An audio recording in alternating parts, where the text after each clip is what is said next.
Hoje a gente vai mergulhar fundo na jornada emocional do livro Quando a Angústia Fala. E olha, isso aqui não é um manual técnico, viu? É muito mais uma travessia pela alma. E a gente vai ser guiado pela história de uma mulher, a Marta. E para começar, vamos direto ao ponto com uma frase do prefácio que é: uau, Marta não é apenas uma personagem, ela é um espelho. Essa ideia é a chave de tudo, porque é por isso que essa história conecta com tanta gente. A jornada da Marta acaba sendo um reflexo das nossas próprias lutas internas. Então, vamos lá. Quem é essa Marta? É hora de conhecer o fardo invisível que ela carrega. Porque por fora, se a gente olhar, ela é uma mulher talentosa, tem uma vida que muita gente ia considerar, assim, de sucesso. Mas é aqui que a coisa fica complexa. Por fora, a vida parece totalmente normal. Só que por dentro tá rolando uma verdadeira tempestade. Uma mistura de angústia, pânico e muito medo. E essa dualidade, né? Essa luta silenciosa que acontece por trás da aparência, talvez seja familiar para muita gente. E o mais interessante é ver como essa angústia da Marta se manifesta de forma bem concreta. Depois que a empresa da família foi vendida, que foi um baque enorme para a identidade dela, os sintomas pioraram muito. A gente está falando de crises de pânico que vinham do nada, um medo que paralisava na hora de atravessar pontes, uma dependência emocional muito forte do marido, uma relação sufocante com a mãe e, no fundo, aquela sensação constante de não ser boa o suficiente de estar sozinha. São esses detalhes que fazem a gente quase sentir o que ela sentia. E para lidar com tudo isso, a nossa mente é esperta. Ela cria mecanismos de defesa. Vamos dar uma olhada em como a Marta, sem nem perceber, foi desenvolvendo umas máscaras para esconder o que sentia. O problema é que essas máscaras, ao mesmo tempo que protegiam, também a mantenham presa. O primeiro desses mecanismos é a regressão. De um jeito bem simples, é quando a gente está sob muito estresse e, de repente, volta a ter comportamentos de criança para buscar segurança. É como um desejo de voltar para uma época em que tudo parecia mais simples. E tem um exemplo perfeito disso logo no primeiro dia de consulta dela. Quando o desespero batia, a primeira coisa que a Marta fazia era ligar para a mãe. Ela não estava buscando uma solução de adulto, sabe? O que ela queria era aquele conforto, aquele refúgio da infância, um eco da proteção que ela sentia quando era criança. Agora, vamos para a segunda máscara, a repressão. Sabe aquela coisa de engolir o choro? É basicamente isso.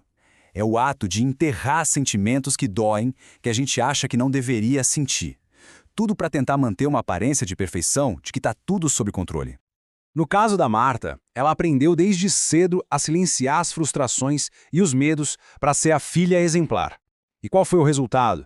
Uma sensação sufocante de estar presa num papel sem poder ser ela mesma. O preço que ela pagou por essa repressão foi a própria paz. E aí a gente chega na terceira defesa, a projeção. De forma bem direta é quando a gente pega uma insegurança nossa, um medo nosso e joga no outro. É muito mais fácil ver um problema fora da gente do que admitir que ele está aqui dentro. A Marta fazia muito isso. Vivia culpando o marido, os amigos, dizendo que eles não davam apoio suficiente. Mas, na verdade, o que ela estava fazendo era projetar neles a responsabilidade de fazer ela feliz. É um mecanismo bem sutil, mas que acaba com os relacionamentos.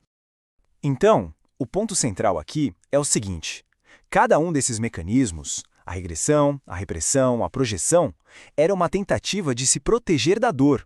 Só que, ironicamente, eram essas mesmas defesas que a deixavam cada vez mais presa no sofrimento, impedindo que ela chegasse na raiz do problema. Mas, e quando parece que todo o progresso foi por água abaixo? A jornada da cura, gente, nunca é uma linha reta. A Marta teve uma recaída feia, um momento de crise que fez ela sentir que todo o esforço não tinha valido nada. E esse momento foi um ponto de virada fundamental na história. Só que aquela recaída não foi o fim da linha. Pelo contrário, foi o que deu o empurrão que faltava. Agora a gente vai mudar o foco. Vamos sair de só entender o problema e começar a ver como se constrói, na prática, as ferramentas para a transformação. E uma das ferramentas mais poderosas que a Marta aprendeu é a reestruturação cognitiva. O processo tem 3 passos bem claros. Primeiro, identificar aqueles pensamentos negativos que aparecem na nossa cabeça sem a gente nem chamar. Segundo, parar e questionar. Peraí, esse pensamento é verdade mesmo? E terceiro, criar outras possibilidades, pensamentos mais equilibrados e realistas. É como se fosse uma musculação para a mente, sabe? Um treino para mudar esses padrões.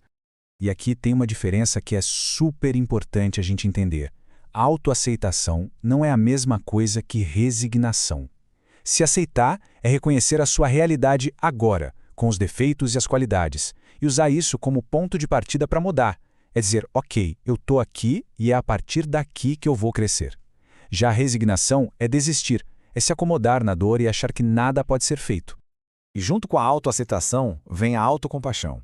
A ideia é simples, mas muda tudo. É tratar a si com a mesma gentileza que a gente daria para um amigo querido que está passando por um perrengue. Para Marta, que era super crítica com ela mesma, isso foi um verdadeiro remédio.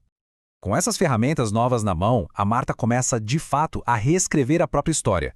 E não é sobre apagar o passado, mas sim sobre integrar o que aconteceu para construir um futuro com mais consciência e mais força. E nesse processo, ela tem um estalo, uma descoberta profunda. A Marta percebeu que aquela voz interna que a criticava o tempo todo era, na verdade, um eco da voz do pai dela. As críticas que ela ouviu na infância acabaram moldando o medo gigante que ela tinha de falhar na vida adulta. Entender e processar isso foi essencial para a cura dela. Então tá, mas como é que se constrói essa tal de resiliência na prática? Bom, é um conjunto de coisas. É identificar os recursos que a gente já tem, tanto dentro da gente quanto fora, na nossa rede de apoio, é cultivar o autocuidado com coisas simples como respirar fundo, é manter um diário de gratidão para ajudar a equilibrar a visão das coisas e, talvez o mais difícil, é aceitar que a vida é incerta mesmo. E essa frase aqui, nossa, ela resume uma lição poderosíssima. Ser resiliente não significa lutar sozinha contra tudo. Ao contrário, é também saber buscar ajuda. Resiliência não é sobre ser uma fortaleza inabalável, mas sim sobre ter a sabedoria de se conectar e de pedir ajuda quando a gente precisa. E para fechar, fica aqui uma reflexão que o próprio livro provoca. E se a angústia não quiser nos dominar? E se, na verdade, ela só quiser nos ensinar alguma coisa? Talvez a voz dela, se a gente parar para escutar com atenção,